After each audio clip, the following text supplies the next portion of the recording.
Okay game? Magandang araw sa inyong lahat. Hindi man ganun ka-special ang mga ganap sa bidyong ito. Pero tara, samahan niyo ako sa mga ganap ko sa araw na to. 4:30 labas sa eskwelahan. Nagbihis lang at rekta labas na papuntang trabaho niyan. Bumili nga lang ako ng baon dyan sa grocery. Sabay naglakad na papunta sa aking sasakyan. Maulan nga pala ngayong araw.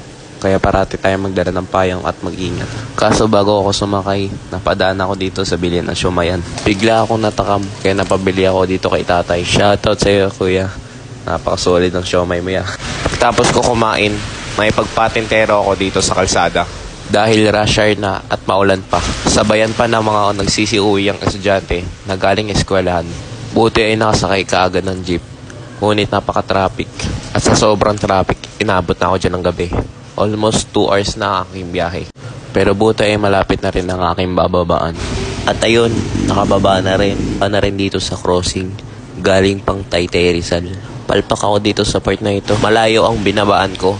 Kaya ayun, ang dami ng mga tinawiran ko. After ko niya maglakad ng kalayo-layo, naghintay lang ako dyan ng mga ilang minuto para makatawid at makasakay na naman ulit sa aking sasakyan. At sa hindi hinaasahan, ayun, sobrang haba ng pila sa terminal. Gabi na rin kasi at marami nag-uuwian. Nakasakay na ako ng jeep. Pero kung makikita nyo, nag-ala Spider-Man pa ako dyan. After ko nyan mag-ala Spider-Man sa jeep, thank you Lord. At nakababa na ako dito sa JRU. Habang naghihintay ako ng pangatlo kong sasakyan, nag-video lang muna ako habang nag-aabang ng masasakyan. Hindi ko na rin pala dito na video ng pagsakay ko sa jeep. Pero eto, nakababa na rin at malapit na ako makarating nito. Kitang-kita ko na rin din pala dito ang eskwelahan. Dahil katapat lang naman ang store namin yung paaralan dito.